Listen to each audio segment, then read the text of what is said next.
বিএনপির ভারপ্রাপ্ত চেয়ারম্যান তারেক রহমানের কন্যা ব্যারিস্টার জাইমা রহমান আগামী ৫ ফেব্রুয়ারি যুক্তরাষ্ট্রের ওয়াশিংটন ডিসিতে অনুষ্ঠিত ন্যাশনাল প্রেয়ার ব্রেকফাস্ট অনুষ্ঠানে অংশগ্রহণ করতে যাচ্ছেন তিনি। এই অনুষ্ঠানে তারেক রহমানের পরিবর্তে তার প্রতিনিধি হিসেবে জাইমার অংশগ্রহণ রাজনৈতিক মহলে জন্ম দিয়েছে নতুন আলোচনার। আগামী নির্বাচনে কি তাকে দেখা যাবে রাজনীতির মাঠে? ওয়াশিংটন ডিসিতে অনুষ্ঠিত হতে যাওয়া ন্যাশনাল প্রেয়ার ব্রেকফাস্ট অনুষ্ঠানে বিএনপির ৩ শীর্ষ নেতা আমন্ত্রণ পেয়েছেন। আমন্ত্রিতরা হলেন বিএনপির ভারপ্রাপ্ত চেয়ারম্যান তারেক রহমান, দলটির মহাসচিব মির্জা ফখরুল ইসলাম আলমগীর এবং দলটির স্থায়ী কমিটির সদস্য আমির খসরু মাহমুদ চৌধুরী। ২রা ফেব্রুয়ারি সন্ধ্যায় এই অনুষ্ঠানে যোগ দেওয়ার উদ্দেশ্যে তারা রওনা দিবেন। জাইমা রহমান যেহেতু রাজনৈতিক পরিবারের সন্তান, সেহেতু তাকে রাজনীতিতে আসতেই হবে। দৈনিক নয়া দিগন্তকে এমন কথা জানিয়েছেন রাজনৈতিক বিশ্লেষক মহিউদ্দিন খান মোহন। তিনি আরও বলেন, আজ হোক কাল হোক, ভবিষ্যৎ প্রজন্মের দিক থেকে ভাবলেও তাকে রাজনীতিতে বেশি প্রয়োজন। ভারত রাজনীতির ইতিহাসে রাজনৈতিক পরিবারের উত্তরসূরিরা পদে পদে রাজনীতিতে আগমন করেছেন। এই যেমন গান্ধী পরিবার থেকে ইন্দিরা গান্ধী থেকে শুরু করে রাহুল গান্ধী এসেছেন রাজনীতিতে, তেমনি এদেশে জিয়া পরিবার থেকে সেই মোতাবেক জিয়াউর রহমান থেকে এসেছে তারেক রহমান। এখন জাইমা রহমানকে তো রাজনীতিতে আসতেই হবে।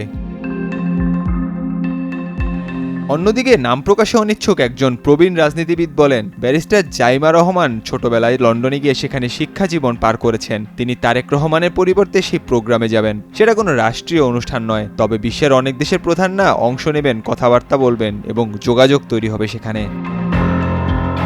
তবে কিছু প্রবীণ রাজনীতিবিদ মনে করেন, জাইমা রহমানের রাজনৈতিক কর্মসূচিতে অংশগ্রহণ মূলত একটি কৌশল হতে পারে। এতে একদিকে বিএনপির জনপ্রিয়তা যেমন বৃদ্ধি পাবে, অন্যদিকে তারকা ব্যক্তিত্ব হিসেবে তার পরিচিতি তৈরি হবে।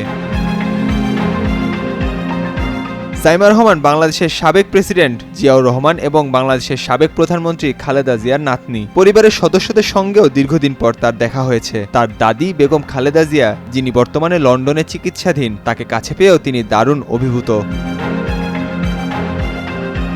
বিএনপির নেতাদের মতে বৈশ্বিক আয়োজনে অংশগ্রহণের মধ্য দিয়ে রাজনীতিতে পা রাখবেন জাইমা। তার দাদি বেগম খালেদা জিয়াও বিশেষ পরিস্থিতিতে বিএনপির হাল ধরেছিলেন। পুরোদস্তুর রাজনীতিতে আসবেন কিনা সেটি নির্ভর করে তার বাবা মার সিদ্ধান্তের ওপর। বরাবরের মতোই মা জোবাইদা রহমানকে সাথে নিয়ে বাবাকে সহযোগিতা করছেন এবং আগামীতেও করবেন বলে ধারণা করছেন নেতাকর্মীরা। ন্যাশনাল প্রেয়ার ব্রেকফাস্ট অনুষ্ঠানটি ১৯৫৩ সাল থেকে প্রতি বছরই অনুষ্ঠিত হয়ে আসছে। এতে মার্কিন প্রেসিডেন্ট, সিনেটর, কংগ্রেস সদস্য, ব্যবসায়ী ও ১০০টিরও বেশি দেশের গণ্যমান্য ব্যক্তিরা অংশগ্রহণ করেন। এই অনুষ্ঠানটি একটি নির্দলীয় সংস্থা এবং রাজনৈতিক, সামাজিক ও ব্যবসায়িক অভিজাতদের একত্রিত হয়ে বিভিন্ন বিষয়ে আলোচনা করার এবং একত্রে প্রার্থনা করার একটি বিশেষ ফোরাম। এই ফাউন্ডেশন মার্কিন নীতি নির্ধারণে অত্যন্ত গুরুত্বপূর্ণ এবং বিশ্ব শান্তি ও ভ্রাতৃত্ব প্রতিষ্ঠায় ভূমিকা রাখে। এমন পরিস্থিতিতে জাইমা রহমানের অংশগ্রহণ রাজনৈতিক মহলে নতুন সম্ভাবনার দ্বার উন্মুক্ত করতে পারে বলে জানিয়েছেন বিশেষজ্ঞরা। নাহিয়ান আরিফিন, নয়া দিগন্ত।